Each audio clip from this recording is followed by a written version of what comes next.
May 6, 1944, Atlantic Ocean, 20 miles west of the Cape Verde Islands. The sea was glass calm, the moon full, the stars cold and merciless. Beneath them, the USS Buckley. DE-51 cut a white V through the still water, her twin screws churning the dark Atlantic into silver foam. On her bridge stood Lieutenant Commander Brent Able, 34 years old, lean, sunburned, and running on black coffee and nerves. He had commanded Buckley barely a year, yet tonight he was about to fight the strangest battle in the history of modern naval warfare. At 0216 hours, the radio crackled. The nasal voice of a Grumman TBF Avenger pilot filled the bridge. Contact sighted, surface sub bearing 160 degrees 20 miles ahead, west of Cape Verde. She's on batteries, charging low speed. Abel's grey eyes narrowed. Plot it, he ordered. Sound general quarters. Klaxons wailed through the ship. Men tumbled from bunks, boots half-laced, helmets pulled over bare heads. Buckley's decks hummed as the gun crews ran to their 3-inch mounts, 40mm Bofors and 20mm Oerlikons. The pilot's sighting could mean only one thing, a German Type 9, C/40, U-boat, and not just any boat. Intelligence had reported U-66, commanded by Korvettenkapitän Gerhard Seehausen, operating near these waters. U-66 was a killer, credited with 33 Allied ships sunk, over 200,000 tons lost to the deep. She had terrorized convoys from the Caribbean to Freetown. If that was the boat ahead, Buckley was about to meet one of the deadliest predators in the Atlantic. Flank speed, Able said. All ahead, 23.5 knots. The destroyer escort surged forward, bow cutting through the moonlit swells. At 0300 hours, the Avenger above continued shadowing, radioing small course corrections. U-66 was on the surface. Diesel engines roaring, recharging batteries after 4 months at sea. Her crew was exhausted, her airfoul, her morale thin. They expected to meet a Milchkuh supply submarine, not an enemy. At 0308, 3 red flares arced into the sky, a recognition signal. The Germans believed Buckley was their rendezvous. Abel's lips twitched in disbelief. Hold fire, keep closing. 4,000 yards became 3,000, 2,000, 1,000. Then, as the Americans closed within musket distance, U-66's lookouts realized the silhouette slicing towards them wasn't German. Achtung! Zerstörer! Someone shouted. A flash burst from her bow tube. Torpedo in the water! Starboard bearing! Hard left rudder! Able roared. Buckley heeled, foam spilling over her rails. The torpedo hissed past, close enough for men on deck to hear its propellers whining. Seconds later, it detonated harmlessly in the ship's wake. Range 2,000 yards. Open fire. The first salvo from Buckley's forward 3-inch battery roared. The rounds streaked over the water and smashed into U-66's forward deck, blowing her 88mm gun into a fireball. Her bridge erupted in sparks. Now every gun aboard Buckley joined in. 3-inch, 40mm, 20mm, even small arms fire from the bridge wings. The night turned white with tracer fire.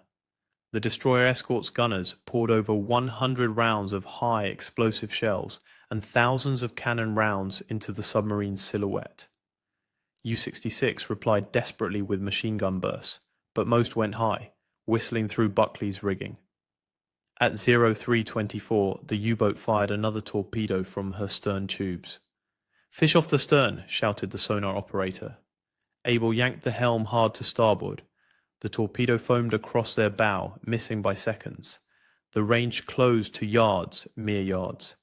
The two ships were racing side by side now, their guns so close the tracers seemed to cross mid-air. Abel's voice cut through the chaos. Keep hammering!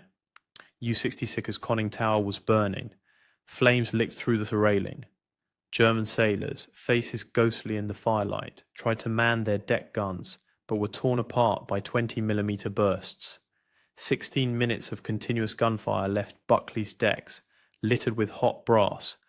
The air reeks of cordite. Then the moment came when no more distance remained. "Range 20 yards," shouted the helmsman. Abel made a decision that hadn't been made in modern naval combat for a century. "Hard right rudder, ram her!" Buckley lurched. Her bow swung across U-66's course, metal shrieking as she climbed the submarine's forward deck. Sparks cascaded as steel met steel. For a frozen instant, the 1,400-ton escort literally rode atop the German U-boat. Engines reverse full. But before Buckley could disengage, shapes appeared in the firelight. German sailors climbing out of the burning conning tower, pistols and knives glinting in their hands. "They're boarding us!" someone screamed. The order to repel boarders hadn't been shouted in the US Navy since the 19th century, but it echoed again that night. Men grabbed anything they could reach: Thompson submachine guns, M1 carbines, pistols, wrenches, shell casings. When those ran empty, they swung fists, boots, even coffee mugs ripped from the galley. A German petty officer leapt to the rail and was met by a sailor who cracked him across the jaw with a metal coffee cup. Another sailor hurled an empty shell casing like a club. The deck became a frenzy of brawling figures illuminated by burning tracer rounds. Below the bridge, a steward's mate named John Andrews found himself face to face with a German who had crawled through an open hatch, knife in hand. Andrews snatched the nearest object, a scalding coffee pot, and smashed it into the intruder's face. The man crumpled. For 2 furious minutes, modern naval warfare reverted to the age of cutlasses and fists. 36 Germans tried to swarm over Buckley's forecastle. Half were killed or wounded before they could retreat. Lieutenant Klaus Herbig, U-66's first officer, led the boarding attempt, hoping to draw American fire while Seehausen tried to free the sub. But the Americans outnumbered them, outgunned them, and outfought them. Abel shouted from the bridge, "Engines reverse, break free!" Buckley backed off, scraping down the submarine's hull, leaving 5 stunned Germans on deck who were quickly captured. Then U-66, still under power, swung around like a wounded animal and rammed Buckley in return. Her bow struck the destroyer escort's starboard quarter, tearing open the engine room and shearing off one propeller shaft. "Damage control report," Abel barked. "Starboard shaft gone, flooding in the engine room. Contain for now." As the ships parted, an American seaman glanced down into the open conning tower below them, pulled the pin on a Mk2 hand grenade, and tossed it inside. A flash. A roar. Fire belched from the tower like a blowtorch. U-66 shuddered violently. Her engines screamed, her bow dipped. The submarine began to circle, out of control, fire still burning in her conning tower. Men were jumping overboard. "Cease fire," Abel ordered. "Let her go." At 03:41 hours, U-66 slid beneath the Atlantic for the last time. Flames hissed out as sea water swallowed her. Her captain, Korvettenkapitän Seehausen, stayed at his post. 24 of his men went down with him. The battle had lasted 16 minutes. Buckley was left smoking, half crippled, and taking on water. 1 propeller gone, hull torn, engine room flooded, 550 miles from the nearest port. Yet she floated. 36 Germans bobbed in the water, some wounded, some stunned. Abel looked down from the bridge. These were the same men who had boarded his ship minutes earlier. His voice was steady. "Lower the boats, we're picking them up." The crew obeyed without hesitation. Tradition demanded it. You saved those who fought you once the fight was over. One by one, the enemy sailors were hauled aboard. Some had burns, others bullet wounds. All were exhausted beyond words. Dawn rose over a sea littered with debris and oil. The Atlantic was still again, as if erasing the chaos of the night before. Buckley's crew gathered on deck, silent, staring at the spot where U-66 had gone down. The smell of smoke clung to their uniforms. Chief Engineer William Dixon approached the bridge. "Sir, flooding's contained, but we've lost the starboard shaft completely. Port engine's still running, but she won't take more than 12 knots. Abel nodded. "Then 12 knots it is. Plot a course for New York." The engineer hesitated. That's 2,000 miles on one screw. Better than none. The radio officer handed Abel a fresh message. Confirmation that USS Block Island and her escort group would rendezvous within hours. The carrier's aircraft had been the ones that spotted U-66 in the first place. They'd provide cover on the long, limping voyage home. Abel stepped to the bridge wing. The sea breeze was warm, thick with diesel and salt. Behind him, his men were tending to the wounded Germans, offering water, cigarettes, blankets. Some of the prisoners stared at the Americans in disbelief, as though unable to comprehend kindness so soon after bloodshed. A boatswain's mate whispered to another, "You ever think you'd fight Krauts with coffee mugs?" The other man laughed weakly. "Hell, I didn't think I'd live to drink from one again." By noon, Buckley was steaming eastward at 12 knots, her patched hull groaning, her decks streaked with soot. The Atlantic stretched endless and empty ahead. The battle was over. The journey home had only begun. At 2:16 on May 6, 1944, Lieutenant Commander Brent Auel stood on the bridge of USS Buckley as an Avenger pilot radioed urgent coordinates. German submarines surfaced 20 miles ahead, west of Cape Verde Islands. Abel was 34 years old, with 11 months commanding this destroyer escort, but Buckley had never faced a U-boat this close. The submarine ahead was U-66, the seventh most successful U-boat in the entire war. 33 Allied ships sunk, over 200,000 tons sent to the bottom. Abel ordered flank speed, 23.5 knots. Buckley cut through calm Atlantic waters under bright moonlight.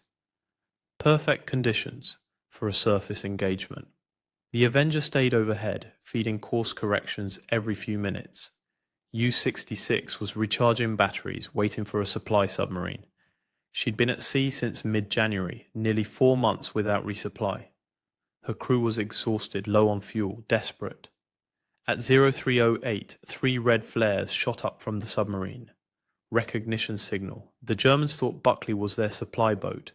Abel held fire, kept closing. 4,000 yards became 3,000, 2,000. The gamble worked until U-66's lookouts realized their mistake. A torpedo launched. Buckley turned hard left. The fish passed down the starboard side, missing by yards. At 03:20, Abel opened fire. First salvo from the 3-inch guns hit U-66 forward of the conning tower. Direct hit. The submarine's deck gun was knocked out. All of Buckley's weapons engaged, 3 in, 40mm, 20mm. The U-boat returned fire with machine guns, but most rounds went high. Buckley's gunners hammered the conning tower, hit after hit. At 03:24, U-66 fired another torpedo from her stern tubes. Abel saw it coming, turned hard right. The torpedo crossed ahead of Buckley's bow. Close. The range closed to 20 yards. Parallel course. Point-blank fire raked U-66 from stem to stern. The submarine's conning tower was on fire. Germans were visible through the flames trying to fight back, but Buckley's guns were overwhelming. 105 rounds of 3-inch shells, 2,700 rounds of 20mm, 418 rounds of 40mm, all in 16 minutes. What happens when a destroyer escort runs out of distance to shoot? Please hit the like button. It helps others discover these stories, and subscribe. Back to Abel's decision at 03:29. At 03:29, Abel made a choice no destroyer escort commander had made in modern naval warfare. Hard right rudder, ram the submarine. Buckley's bow rolled up onto U-66's foresail and stayed there. The two vessels locked together, steel grinding against steel. Then Germans started climbing out of the conning tower. Some carried pistols, some had knives. They swarmed onto Buckley's forecastle. The Americans thought they were being boarded. What happened next hadn't occurred in the United States Navy for over a century. Hand-to-hand combat on the deck of a warship. Buckley's crew grabbed whatever they could find. Thompson submachine guns, M1911 pistols, rifles. But when those ran empty, sailors fought with fists, with 3-inch shell casings, with coffee mugs from the galley. One German made it inside the ship, reached the wardrobe. A steward's mate beat him back with a coffee pot. The fight lasted 2 minutes. Germans fell, Americans fell. Klaus Herbig, U-66's first officer, led the boarding party from behind the anchor, windlass. He was trying to create a diversion, give his captain time to break free, but there were too many Americans, too much firepower. Herbig and his men shouted for surrender. Abel ordered engines reversed. Buckley backed away from U-66, leaving 5 armed Germans on deck. They were subdued immediately, but U-66 wasn't finished. The submarine came around under power, aimed directly at Buckley's starboard side. At 03:35, she struck. The collision tore open Buckley's engine room, sheared off the starboard propeller shaft, twisted the stern. 16 minutes from first shot to sinking. Buckley's crew had just fought the only hand-to-hand battle on a US warship in World War II. 36 German survivors floated in the water, but Abel's ship was crippled, engine room flooded, one propeller gone, and they were 550 miles from the nearest port. The engine room was flooding. Water poured through the gaping hole U-66 had torn in Buckley's starboard side. Chief engineer reported the damage at 03:45. Starboard shaft completely severed, flooding contained but spreading. Port engine still functional. Abel had one propeller and 550 miles of Atlantic Ocean between his crippled ship and safety. But 36 Germans were in the water, some wounded, some in shock, all of them enemies 5 minutes ago. Abel ordered rescue operations. Buckley's crew pulled survivors aboard one by one, no hesitation. The same men who just fought hand to hand now hauled exhausted U-boat sailors from the Atlantic. Naval tradition. You save lives first, settle scores later. The rescued Germans were in bad shape. Many had burns from the fires inside U-66. Some had gunshot wounds from the close quarters fight.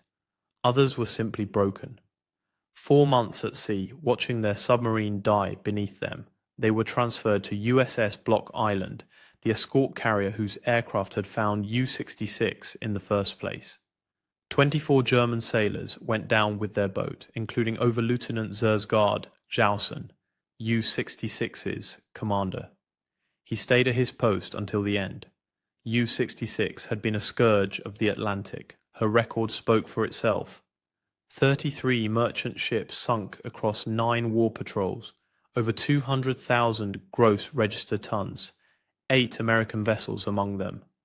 On January 16, 1942, she torpedoed the Canadian passenger liner Lady Hawkins.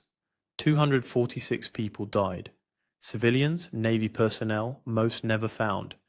U-66 was one of 5 U-boats that launched Operation Drumbeat, the devastating attack on American coastal shipping in early 1942. Now she was gone, sunk by a destroyer escort that weighed 1,400 tons to U-66's 154. Sunk by a captain who'd been in command less than a year. Sunk in a fight that ended with coffee mugs and fists. The irony wasn't lost on anyone. Germany's 7th most successful U-boat, defeated in the most primitive combat imaginable. But Buckley was barely floating.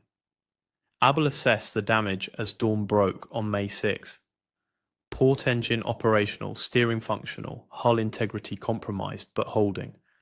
The starboard propeller shaft wasn't just broken, it was gone, sheared clean off. Every rotation of the port engine put stress on a ship designed for balanced twin-screw propulsion. Maximum safe speed 12 knots, maybe 15 if they pushed it. New York was the closest major repair facility over 2,000 nautical miles northeast. Boston Navy Yard could handle the damage, but that meant crossing the North Atlantic on one engine with a hole in the hull. The alternative was limp into a forward base in the Azores, but they lacked the equipment for major repairs. Abel made the call, set course for New York, hoped the weather held, hoped no other were hunting these waters. Task Group 21.11 reformed around Buckley. USS Block Island provided air cover. 2 other destroyer escorts took screening positions. They were exposed out here. Every German submarine in the Atlantic had heard U-66's last transmissions. Some would be curious, some would be hunting. A crippled destroyer escort made an attractive target. The damage control teams worked through the morning, shoring up bulkheads, pumping water, welding temporary patches over the worst holes. The engine room crew monitored the port engine constantly. Any failure now meant dead in the water, helpless. The Atlantic in May 1944 was still a war zone. The Allies were winning, but Hubert still proud, still hunted, still killed. By noon, Buckley was making 13 knots. Steady course. The hull patches were holding. But every sailor aboard knew the truth. They were lucky. U-66 could have put a torpedo into Buckley instead of ramming, could have disabled both engines, could have left them sinking instead of just crippled. The hand-to-hand fight made headlines later. The ram made history books. But the real story was simpler. Buckley survived because Able had made the right decisions at the right moments, and because his crew had fought with everything they had, including the coffee mugs. Able stood on the bridge watching the horizon. They had 6 days of slow sailing ahead. 6 days vulnerable. 6 days hoping the Atlantic stayed calm and the U-boat stayed away. His ship had just won the most unusual naval engagement of the war. But winning didn't mean safe. Not yet. Not with 1,500 miles still to go. The first 24 hours were critical. Buckley maintained 13 knots on one engine, steering a careful course northeast. The welded patches on the hull held, but the engineering crew monitored every seam. One failure could flood compartments faster than pumps could handle. The Atlantic was calm. No swells over 6 feet. That was luck. A storm would have torn the temporary repairs apart. On May 7th, Block Island's air patrols reported no submarine contacts within 200 meters. That didn't mean safety.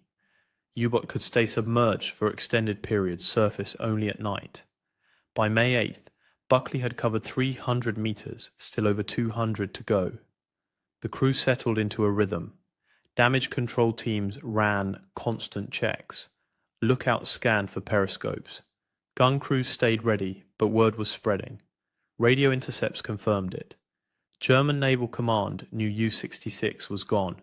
They knew how she died. Rammed by a destroyer escort, hand-to-hand combat on deck. The story seemed impossible.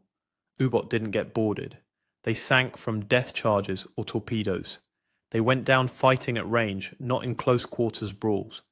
But Buckley's action report was detailed, specific, undeniable. The coffee mugs bothered the Germans most. Official reports mentioned them 3 times. Ammunition expended included several General Mess coffee cups. That line appeared in the US Fleet Anti-Submarine Bulletin in June 1944. American sailors had thrown their breakfast dishes at one of Germany's most successful submarine crews. And it had worked. Some wounds on the German survivors were confirmed caused by ceramic impacts, coffee mugs, in naval combat in 1944. The hand-to-hand fighting lasted approximately 2 minutes. According to Buckley's action report, but those 2 minutes rewrote assumptions about modern naval warfare. Small arms fire accounted for 300 rounds of .045 caliber from M1911 pistols, 60 rounds of .30 caliber from rifles, 30 rounds of double buckshot from shotguns. Thompson submachine guns added more. But the close quarters weapons, fists, shell casings, coffee equipment, those were what made the story unforgettable. One detail stood out in the survivor interrogations. Klaus Herbig, U-66's first officer, had led the boarding attempt knowing it was hopeless. His goal was simple: create a distraction, give Jalson time to break the submarine free. Herbig and his men climbed onto Buckley's forecastle with pistols and knives. They faced rifle fire from the repair party, Thompson gunfire from the bridge wing, and when the Americans ran out of ammunition, they faced fists and improvised weapons. Herbig survived. He surrendered after realizing the diversion had failed. The German who reached Buckley's wardroom also survived. He had made it past the initial fighting on deck, found an open hatch, climbed down, thought he could sabotage something, Find the radio room? Maybe. Instead, he encountered a steward's maid in the galley. The American grabbed the nearest object, a coffee pot, and beat the German back toward the ladder. Other crew members arrived. The German surrendered. Later, interrogation revealed he'd been aboard U-66 for all 9 patrols, survived depth charge attacks, survived aircraft strafing, but he couldn't survive a Navy cook with a coffee pot. By May 10th, Buckley was halfway to New York, 600 miles covered, 600 more ahead. The port engine was showing strain, oil pressure fluctuating, temperature running higher than normal. Chief engineer recommended reducing speed to 11 knots. Abel agreed. Better slow than dead in the water. They adjusted course slightly, aiming for calmer seas. The crew's morale was strange. They'd won an impossible fight, sunk a legendary U-boat, fought hand-to-hand and survived, but their ship was crippled. Every day at sea was a risk. Every hour the port engine ran was borrowed time. They celebrated quietly. No loud talk about the battle, just acknowledgement. They'd done something nobody else in the US Navy had done in over a century. Repelled boarders on a warship in the Atlantic with coffee mugs. On May 11th, a new concern emerged. The starboard side damage was worse than initially assessed. Saltwater corrosion was spreading faster than expected. The temporary welds were holding, but barely. Another storm would be catastrophic. Abel checked weather reports constantly. High pressure system holding over the North Atlantic. Forecast stable for the next 72 hours. After that, nobody knew. And they still had 4 days of sailing ahead. 4 days hoping the weather held. 4 days hoping the engine didn't fail. 4 days wondering if another U-boat was tracking them right now. May 12th brought the first real test. Weather reports showed a low pressure system developing 400 meters northwest. Not a full storm, but enough to generate swells. 8 to 10 feet predicted. Buckley's damaged hull could handle 6, maybe 7. 10 feet would strain every weld. Abel altered course slightly south, trying to skirt the worst of it. The swells arrived that afternoon. 8 feet rising. Buckley pitched and rolled. The temporary hull patches groaned with each wave. Down in the engine room, the port engine laboured. Oil pressure dropped. Temperature climbed. Chief engineer reduced power. Speed dropped to 9 knots, then 8. The math was simple. At 8 knots, New York was 6 days away instead of 4. 6 more days exposed. 6 more days hoping nothing broke. By May 13, the swells peaked at 9 feet, close to the limit. Water seeped through 2 of the hole patches, not flooding, but steady leaks. Damage control teams worked in shifts, reinforcing, pumping, monitoring. Nobody slept much. The port engine temperature was climbing into the red zone. They needed to shut it down for maintenance. But stopping in the middle of the Atlantic meant drifting. Helpless. Abel made another decision. Reduce speed to 6 knots. Let the engine cool slightly while still maintaining steerage. It worked. Temperature dropped 5 degrees. Stayed there. But 6 knots meant 8 days to New York. 8 days of exposure. The mathematics of survival kept changing. Every hour brought new calculations, new risks, new decisions. Meanwhile, the story of U-66 was spreading beyond military channels. Navy public affairs officers saw the propaganda value immediately. American destroyer defeats legendary U-boat in hand-to-hand combat. Perfect morale boost. They wanted details, photographs, interviews.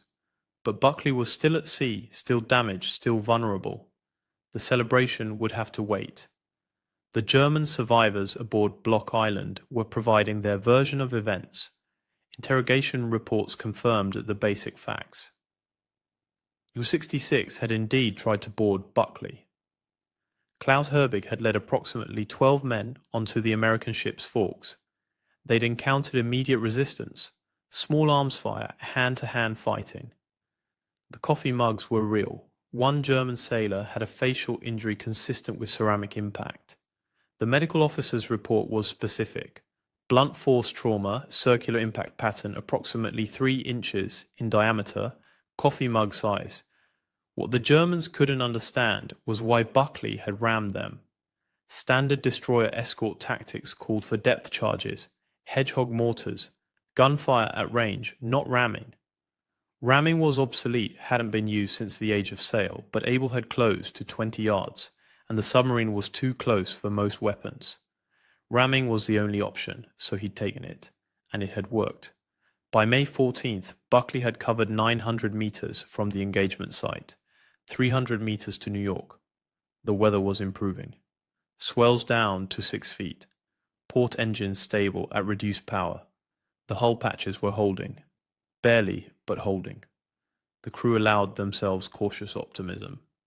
3 more days, maybe 4. They could make it. Then the port engine oil pressure dropped again sharply. Chief engineer reported bearing damage.